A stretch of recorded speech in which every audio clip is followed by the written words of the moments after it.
Bapak, Ibu, dan Saudara yang dikasihi oleh Tuhan, lagu kita berkata, di perjalananku laut tusurku.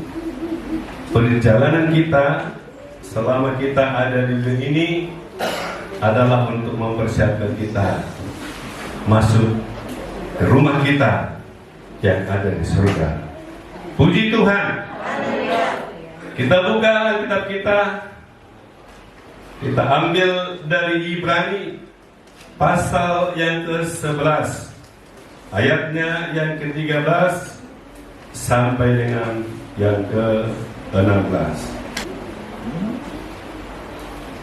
Demikian firman Tuhan.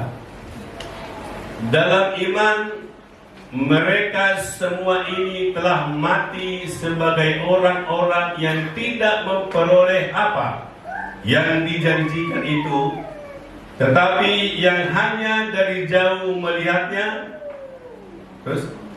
dan melambai-lambai kepadanya, dan yang mengakui bahwa mereka adalah orang asing dan pendatang di bumi ini.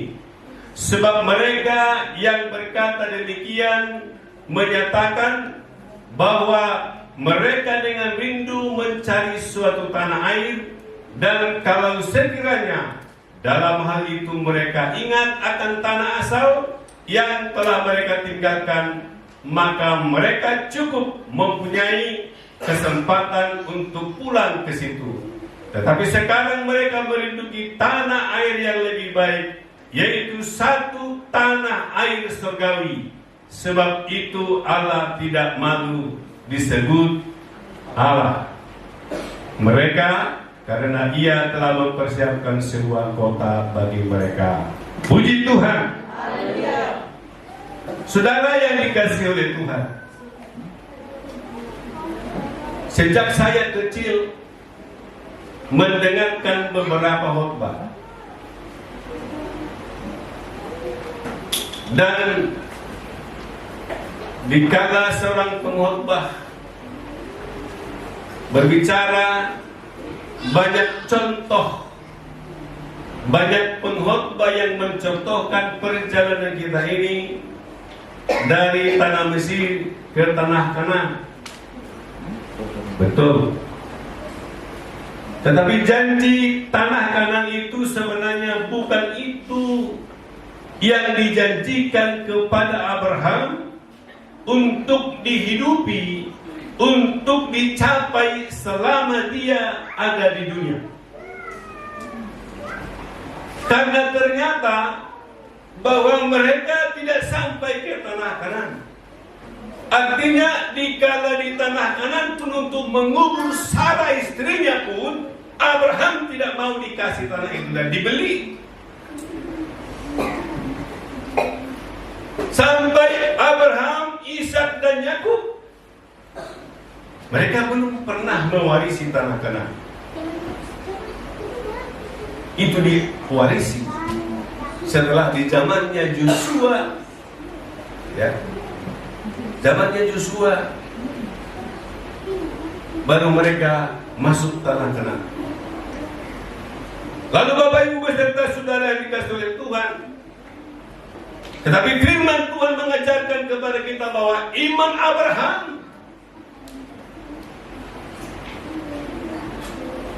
ada janji dari Tuhan kepada Abraham, yaitu tanah surgawi.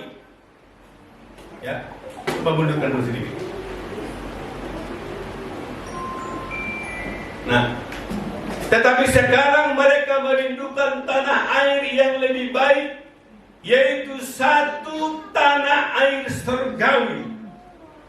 Jadi kesaksian mereka tentang iman yang di sini ada janji Allah, itu adalah tanah air surgawi.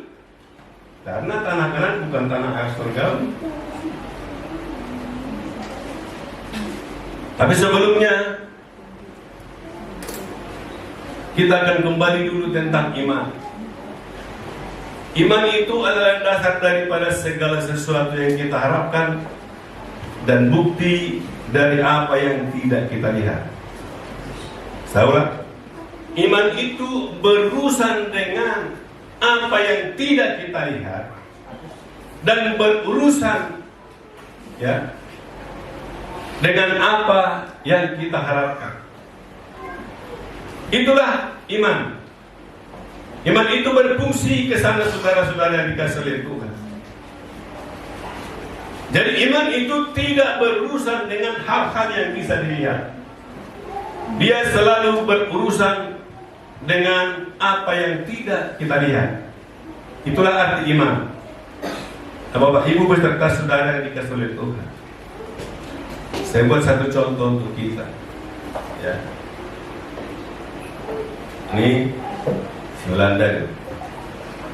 Berapa besar imanmu untuk mempercayai bahwa Pak Pendeta Simbolon memegang mic yang dibungkus dengan warna apa, hijau di biru? Biru. Berapa besar perlu imannya? Ini perlu iman ini. Saya bilang Pak Pendeta Simbolon memegang mic waktu berkhotbah. Perlu iman untuk mempercayai. Kenapa? Karena bisa dilihat. Nah, lalu saya bilang, saya punya sesuatu ada di tangan saya. Nih, bisa dilihat enggak? Kan saya pegang nih. Bisa lihat? Nah, berarti kalau saya memegang sesuatu, saya bilang, ya kan? Bisa benar apa tidak? Saudara tidak bisa melihat kan? Nah, lalu saudara mulailah menggunakan dalam tanda kutip iman saudara. Kalau Ibu Nabila, saya bilang sesuatu di tangan saya, percaya nggak? Ada? Hah? Atau begini, siapa yang percaya bahwa ada sesuatu di tangan saya?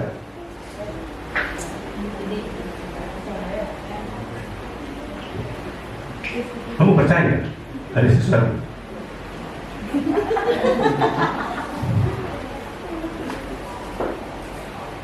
Pak Purba, ada sesuatu di tangan saya, percaya nggak? Hah? Bisa lihat enggak? Enggak kan? Nah, saudara bisa menggunakan iman, percaya saudara. Coba saya ulangi, siapa percaya bahwa ada sesuatu di tangan saya? Hah? Lalu? Kau percaya juga? Kalau dia nggak percaya juga? Hah? Kenapa nggak percaya? Hah? Saya percaya karena yang bilangin Bapak Pendeta nggak mungkin bohong. Selain Ibu Pendeta, ada yang percaya nggak?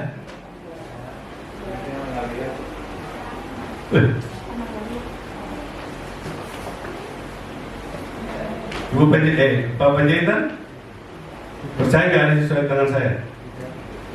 Hah? Tidak.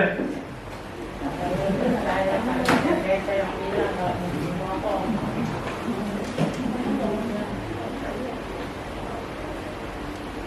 Siapa yang percaya saya?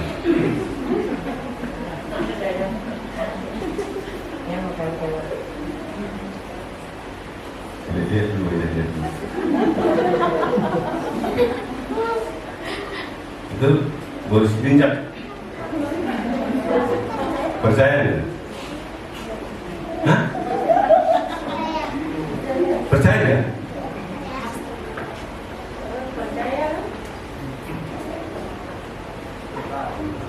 Ibu Pendeta nggak percaya juga.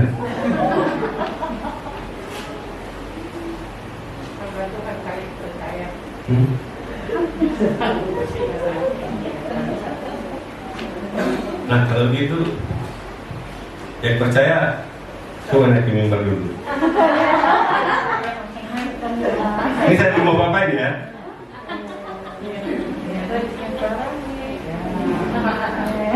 Yang percaya karena Nah, kenapa percaya?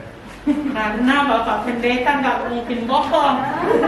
Dia kan berkata ada sesuatu ya. Saya imani, saya percaya. Haleluya. Ada nggak? Ada.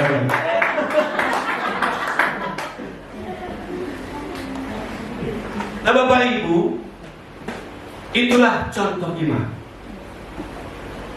Karena sini katakan Abraham percaya bahwa Allah itu ada dan dia bertanggung jawab menepati janjinya. Puji Tuhan. Karena Allah lah yang katakan seperti itu. Kalau politisi bisa juga itu bisa berbeda-beda. Karena politisi katanya bisa membangun jembatan yang tidak ada sungainya. Dia bisa berjanji membangun jembatan yang tidak ada sungainya di situ. Karena nanti kalau dia ditembak itu ya alasannya ngapain dibangun jembatan sungainya nggak ada. Tapi kalau Allah katanya dia menepati, itulah iman. Iman itu adalah sebagai dasar dan bukti dari apa yang tidak kita lihat. Jadi kalau saudara belum melihat sesuatu tentang janji Allah, itu bukan berkata bahwa itu tidak ada. Dan Allah akan menepati janjinya. Itulah iman yang dikatakan dalam Ibrani 11 ayat 1. Puji Tuhan. Nah, lalu dalam Ibrani pasal 11 ini ada janji-janji Tuhan. Ya. Ada beberapa yang ditunjukkan kepada kita tentang iman sebagai dasar dan bukti. Yang pertama, karena iman kita bisa mengerti kata firman Tuhan. Ya. Karena iman, ya. Coba kita lihat ayat 3. Karena iman kita mengerti bahwa alam semesta telah dijadikan oleh firman Allah. Nah, kalau saudara punya iman, maka nanti saudara bisa mengerti. Ya. Lalu yang kedua di sini, karena iman kita maka Habil mempersembahkan korban dan lewat korban itu ia masih berbicara. Nah, jika orang berkorban, maka lewat iman bisa dia melihat sehingga korbannya diterima oleh Tuhan. Nah, yang ketiga karena iman maka Henok terangkat ke surga. Jadi Henok itu bisa terangkat ke surga itu karena iman. Lalu yang keempat karena iman Nuh dan Abraham taat. Jadi karena Abraham taat dan Nuh taat, maka itu didasarkan oleh karena imannya. Allah berkata nanti akan datang air bah. Lalu dia naik ke gunung, dia bikin apa? Kapal. Saudara bayangkan kalau ada kapal besar dibikin di gunung, pasti dibilang orang golok kan? Tapi walaupun bertolak belakang dengan pemikiran dan keadaan yang selalu dilihat oleh kasat mata, maka Nuh melakukan juga. Nah, baru yang terakhir Abraham yang coba kita lihat. Ya, Abraham pergi kemana? Ke tempat yang akan kutunjukkan kepada. Lalu saya berpikir juga. Setelah saya baca tadi, tetapi sekarang mereka merindukan tanah air yang lebih baik, yaitu satu tanah air surgawi. Ya.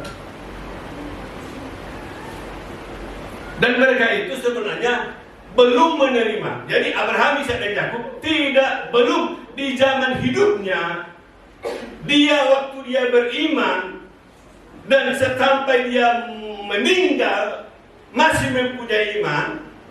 Dan sampai di situ pun dia belum digenapi janji Allah. Karena tanah itu digenapi itu untuk keturunannya. Dan bukan itu. Dan firman Tuhan ini berkata ayat 16, ada tanah air surgawi. Puji Tuhan. Sehingga tidak dikatakan kepada Abraham, pergilah kemana? Ke tempat indah. Dirahasiakan oleh Allah. Ada satu tempat yang akan dituju. Tapi dia berangkat seperti yang disebut biasanya musafir. Ya, jadi pernah ada lagu musafir mana hidupmu. Nah, jadi musafir harus berpindah-pindah. nggak ada menetap. Nah, Bapak Ibu beserta saudara yang Tuhan, dalam iman mereka semua ini mati sebagai orang yang tidak memperoleh apa yang dijanjikan itu. Di dalam iman mereka semua mati nih. Yang saya baca tadi itu semua mati. Tetapi dikatakan di sini, tetapi yang hanya dari jauh melambai-lambai kepadanya dan yang mengakui bahwa mereka adalah orang asing dan pendatang di bumi. Ya. Nah ini dari awalnya dulu. Dalam iman mereka semua ini telah mati sebagai orang yang tidak memperoleh apa yang. Nah, maksudnya sampai matinya mereka belum memperoleh.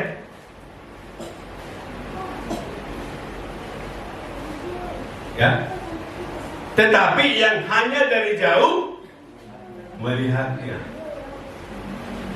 melambai-lambai kepadanya. Jadi mereka lihat di jauh tanah air surgawi.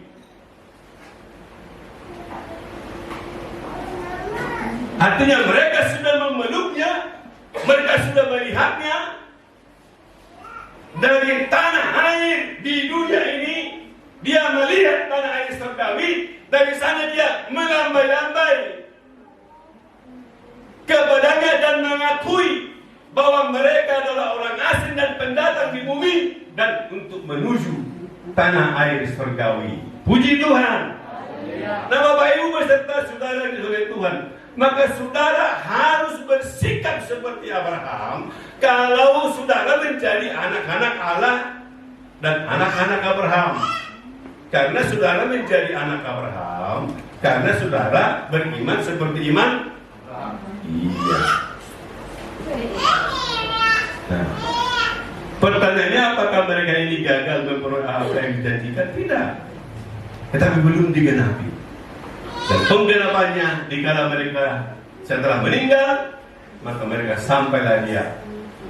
Dan firman Tuhan berkata, sama seperti orang yang Lazarus yang miskin dan orang kaya, maka Lazarus itu di pangkuan Abraham. Berarti Abraham di sana sudah ada di surga. Jadi janji Tuhan kepada Abraham keluar dari Ur Kasdim ke tempat yang akan ditujukan sebenarnya menuju kepada surga yang dijanjikan Tuhan. Dan saudara pun selama saudara ada di dunia ini, maka saudara jangan berpikir hidup ini sampai nanti mati dulu selesai dan milotobi. Kalau saudara berpikir, adalah menunggu matilah kita di dunia ini. Saya pikir saudara, ya, miriplah seperti gajah. Apalagi, ya kan? Ya mati. Masa hidup manusia seperti nyamuk? Kalau digigit langsung mati, selesai sudah. Enggak. Setiap orang mempertanggungjawabkan hidupnya apa yang dilakukan selama dia di dunia ini. Hal itu ya enaklah kita mati dari situ. Ya. Nah, karena itu Bapak Ibu beserta saudara dan Tuhan, maka orang percaya seharusnya harus bisa melihat jauh ke depan yang disebut dengan mata iman. Mata iman. Nah, bagaimana prakteknya dalam kehidupan kita? Sehingga kita sering diajar oleh firman Tuhan, sadarlah dahulu kerajaan Allah dan kebenarannya, maka semuanya itu akan ditambahkan kepadamu. Jadi saudara harus mengutamakan kerajaan surga sebagai tujuan dari hidup kita. Tujuan arah hidup kita telah dilahirkan di dunia ini, kita akan masuk surga. Tetapi dikala kerajaan surga itu kita cari, maka segala sesuatu juga akan ditambahkan kepada kita. Jangan dibalik. Saudara datang ke gereja mencari kerajaan surga biar ada berkat jasmani. Itu terbalik kan? Itu terbalik itu. Ada mak, tuh gereja minta asalkan pas-pas di batang. Betul. Tapi cara orang memandang tidak seperti itu. Karena tanah air kita di surga. Tadi saya katakan bahwa ada dua tanah yang dijanjikan kepada Abraham. satu tanah Kanaan itu untuk cucunya, untuk keturunannya, tapi tanah surgawi yang dijanjikan kepada dia adalah surga. Puji Tuhan. Jadi kalau kita pun diberkati ini, berkat surgawi itu yang Tuhan. Puji Tuhan. Nah, Bapak Ibu beserta saudara yang dikasihi oleh Tuhan, maka saudara harus mempraktekkan sekarang di dunia ini, ya, bagaimana penggenapannya.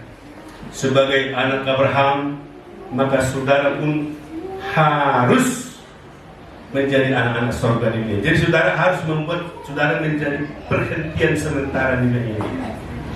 Kata Yesus kepadanya, hari ini telah terjadi keselamatan kepada rumah ini, karena orang ini pun iya. Jadi kalau saudara sudah diselamatkan, sudah menerima keselamatan, maka saudara pun sudah menjadi anak Abraham. Ya. Nah, jadi saudara harus menjadi anak Abraham. Ya. Satu lagi dulu, Galatia 3:7. Nah, jadi kamu lihat bahwa mereka yang hidup dari iman, mereka itulah anak-anak. Jadi tadi katanya kalau dia sudah diselamatkan sama seperti Yakheus, maka dia sudah masuk menjadi anak Abraham.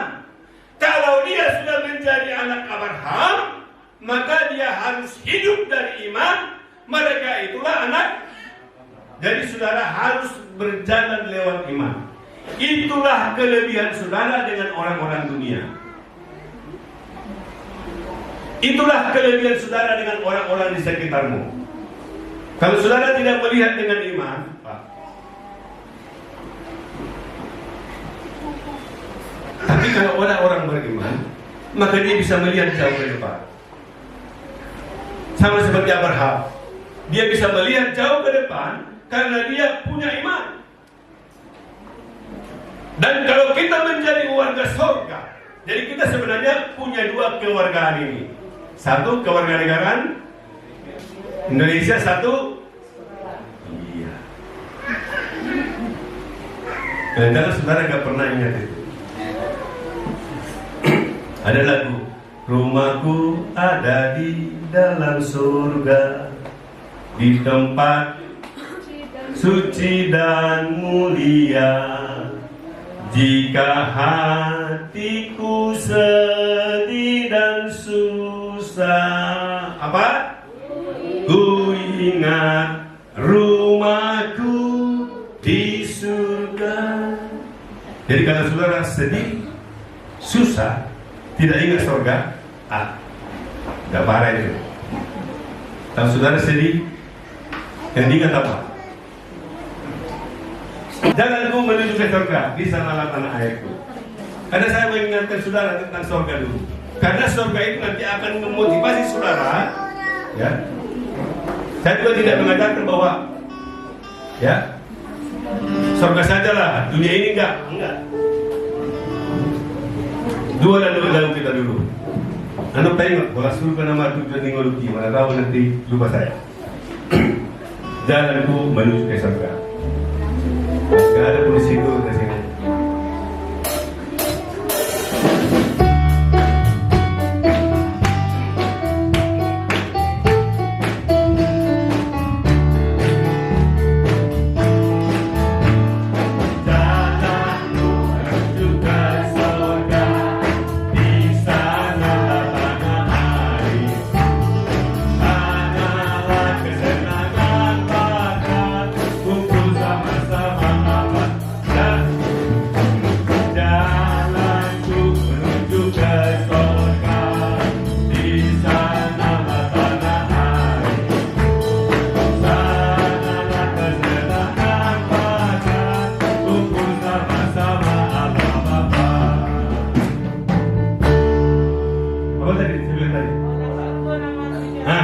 Kalau duduk boleh duduk, tapi kalau masih berdiri boleh berdiri.